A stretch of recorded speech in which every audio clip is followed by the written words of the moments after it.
Om Swastiastu. Assalamualaikum warahmatullahi wabarakatuh. Salam sejahtera untuk kita semua. Shalom, Namo Buddhaya, salam kebajikan. Hari ini saya akan memaparkan materi tentang Trihita Karana, yaitu nilai Trihita Karana dalam tata ruang dan arsitektur Bali. Yang kedua, nilai-nilai Trihita Karana dalam kurikulum dan pengajaran bidang studi di sekolah. Tapi sebelum itu, izinkan saya untuk memperkenalkan diri terlebih dahulu. Nama saya Putu Ayu Adi Asarini Dihantari dengan NIM 25290610009.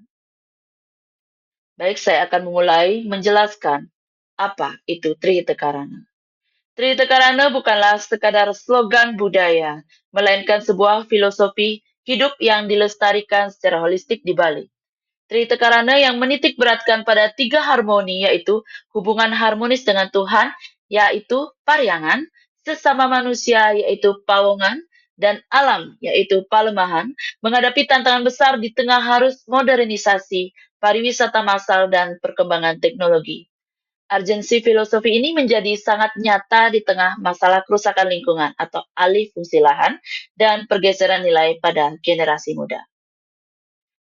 Nilai-nilai Trihita Karana secara konkret termanifestasi dan tetap relevan sebagai kompas di era modern melalui 2 pilar utama peradaban Bali. Yang pertama, tata ruang arsitektur sebagai wujud nyata harmoni dengan alam dan keyakinan spiritual. Yang kedua, kurikulum pendidikan yang berupaya membentuk masa depan generasi muda agar tetap berpegang pada kearifan lokal. Nilai Trihita Karana dalam tata ruang dan arsitektur Bali. Arsitektur tradisional Bali bukanlah sekadar bangunan bisu. Ia adalah representasi fisik dari kosmos Trihita Karana. Setiap jengkal tanah dan setiap posisi bangunan diatur oleh logika harmoni ini. Paryangan atau hubungan dengan Tuhan. Unsur ini adalah yang paling utama dan sakral. Di lingkup rumah tangga, ia terwujud dalam bentuk sanggah atau merajan atau pura keluarga yang selalu diletakkan di sudut timur laut kepekarangan, yaitu arah menuju Gunung Agung yang dianggap suci. Pada skala komunal, pura-pura desa atau pura Kahyangan Tiga menjadi pusat spiritual yang mengatur ritme kehidupan masyarakat. Arah kiblat persembayangan ini mencerminkan pemujaan dan rasa syukur kepada Sang Pencipta. Pawongan atau hubungan dengan sesama manusia. Harmoni sosial difasilitasi melalui tata ruang yang komunal. Kehadiran Balai Banjar atau Balai Desa sebagai pusat pertemuan, diskusi, dan kegiatan gotong royong adalah wujud nyata dari konsep ini. Di dalam rumah pun, posisi bangunan seperti Balai Dangit atau Balai Timur untuk menerima tamu diatur untuk mempererat interaksi dan kerukunan antar manusia. Palemahan atau hubungan dengan alam, prinsip ini mengajarkan bahwa manusia adalah bagian dari alam, bukan penguasanya. Hal ini tercermin dalam keberadaan tebel atau halaman belakang atau kebun yang berfungsi sebagai area resapan dan sumber pangan keluarga. Pentingnya ruang terbuka hijau, sistem irigasi subak yang mengelola sawah terasering ikonik, dan penggunaan material lokal yang ramah lingkungan menunjukkan betapa dalamnya kesadaran ekologis yang tertanam dalam arsitektur Bali. Desain terasering pada subak dibentuk secara terasering mengikuti kontur alam. Ini adalah solusi teknik yang brilian yang mencegah erosi tanah, memaksimalkan penyerapan air, dan menjaga kesuburan tanah tanpa merusak struktur alami lereng bukit.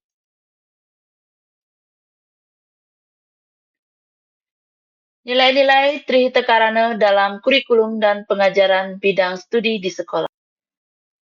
Jika arsitektur adalah wujud fisik, maka pendidikan adalah medium untuk mewariskan jiwa Trihita Karana kepada generasi penerus.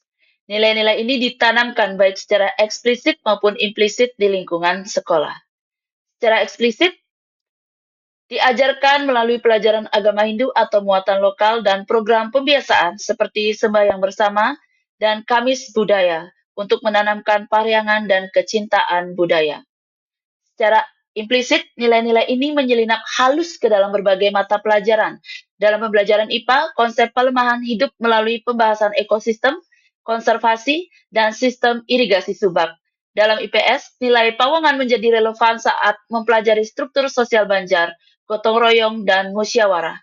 Bahkan, Dalam pelajaran seni budaya, siswa diajarkan bahwa setiap tarian atau ukiran memiliki makna spiritual atau pariangan, bukan hanya sekedar estetika belaka. Tantangan dan strategi revitalisasi Trihita Karana. Tantangannya yaitu logika profit pariwisata, yaitu pembangunan masif hotel atau villa, mengabaikan kesucian area pariangan dan keseimbangan lingkungan atau palemahan, menyebabkan kerusakan ekologis dan hilangnya identitas lokal. Yang kedua, kurikulum terpusat, yaitu kurangnya ruang untuk pendalaman nilai lokal. Yang ketiga, globalisasi, yaitu area media menanamkan rasa individualisme yang bertentangan dengan semangat kebersamaan atau pawongan. Yang keempat, kesulitan implementasi, yaitu siswa dan guru sulit menghubungkan teori Trihita Karana dengan praktik nyata di tengah budaya global. Revitalisasi atau solusinya adalah regulasi kuat, yaitu pengetatan rencana tata ruang wilayah yang mewajibkan penerapan Bali Local Wisdom Standard pada proyek pariwisata. Kedua, penguatan peran adat, yaitu menguatkan peran pekaseh atau pemimpin subak dan bendesa adat atau pemimpin desa sebagai penjaga garis depan palemahan dan pariangan.